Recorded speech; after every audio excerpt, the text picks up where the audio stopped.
Right now at 10, a series of KARE 11 investigations sparking important change. The major reform that could be coming to Minnesota's jails. Mayday, mayday. And a local couple experienced quite the scare on the way to their honeymoon. What they saw and heard on board that scary flight in Colorado. Bravo's our partner, our buddy. An encouraging update on an Anoka canine hurt in a chase and shooting this weekend. Then the new pharmacy opening up for COVID vaccine appointments in Minnesota. Plus, what it would take for the Twins to welcome back fans to Target Field this season. And the fabulous thing a Minnesota town did after COVID closed its beloved hockey rinks. We're in Hockey Town, USA, so go big. And big they went with a 2.5-mile long solution. It's Monday, February 22nd. KARE 11 News at 10 starts now. Has there been failures in the system? Absolutely. And that's what we're setting a course to fix. Sweeping reforms are being proposed at the state capitol to fix many of the failures in Minnesota's jail system. And as A.J. Lagoe tells us, failures exposed in our investigation called cruel and unusual.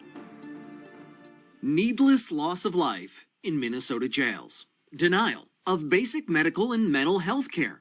A near total lack of state oversight and accountability. That's what KARE 11's investigations have exposed. I don't think that you can look at the videos that you all have shown. There is no one that can really look at that and say that that's how human beings should be treated. Minnesota Department of Corrections Commissioner Paul Schnell is now proposing an extensive rewrite of the state's jail legislation. Some of it has been on the books since 1905. Schnell says the goal of the proposed reforms is to ensure correctional facilities comply with current best practices. He calls it a moral and legal obligation. And I look forward to the opportunity to implement these provisions, to take that first step toward reinstilling a sense of trust. Key provisions include new standards for providing medical and mental health care, increased DOC authority to revoke or suspend licenses when jails fail to properly care for inmates.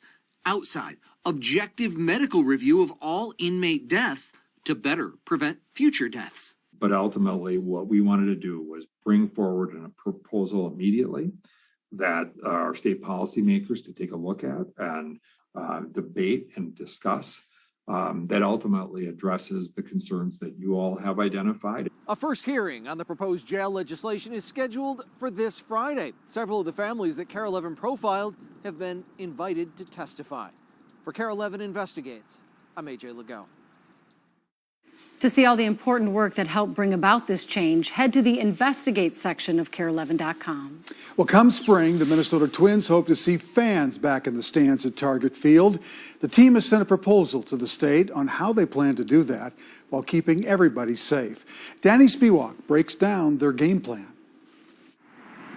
Melting snow means baseball must be near. People are into it. Smack Shack's Jeffrey Trelstad can feel the anticipation in the North Loop, especially because this year there's a chance we might see fans at Target Field. Oh, the impact is huge. Pre-game, post-game, really important to this whole business community down here.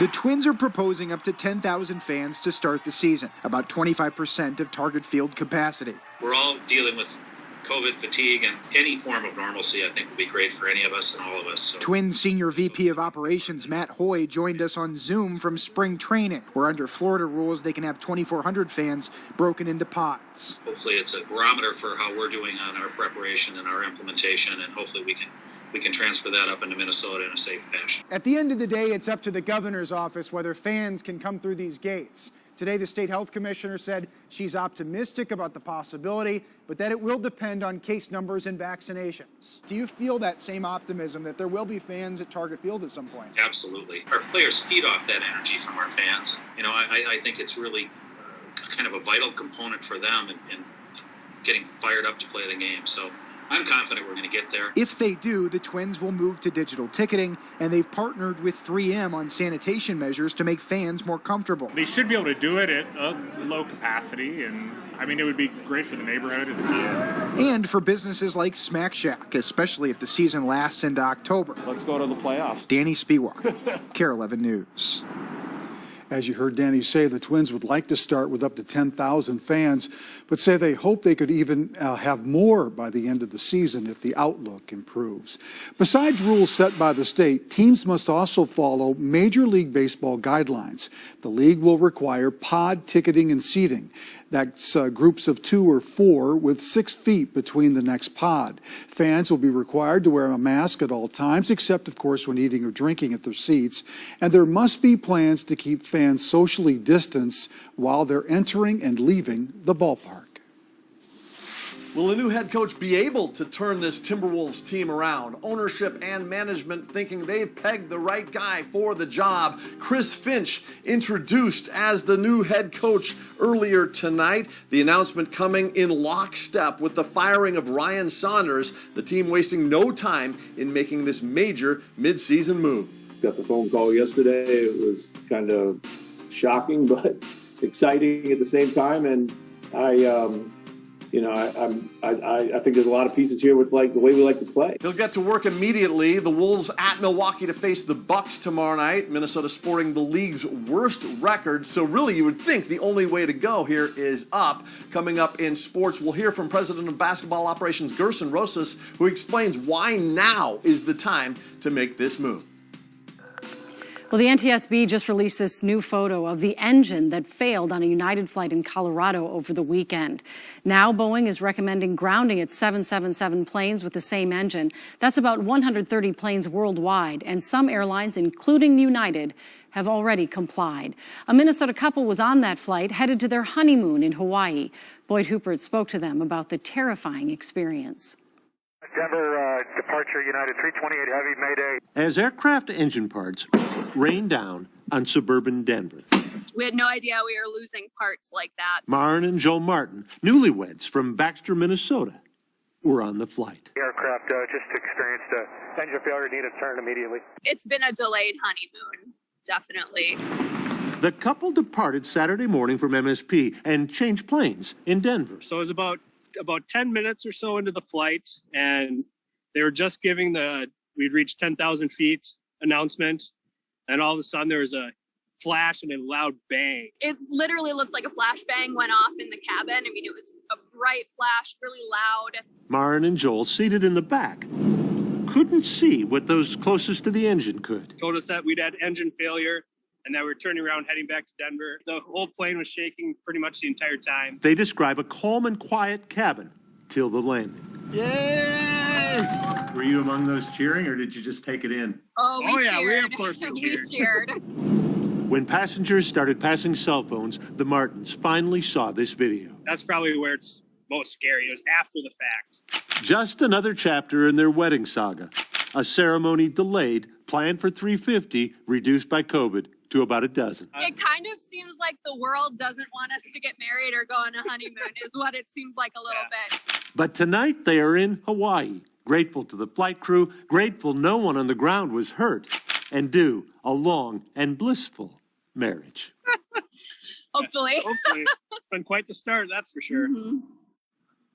Well, the Martins say they are grateful that they weren't closer to that window. They talked to one couple that was closer. That couple decided not to go ahead with their trip to Hawaii. It's something the Martins say they never considered. They considered what happened to be a fluke, unlikely never again to happen to them.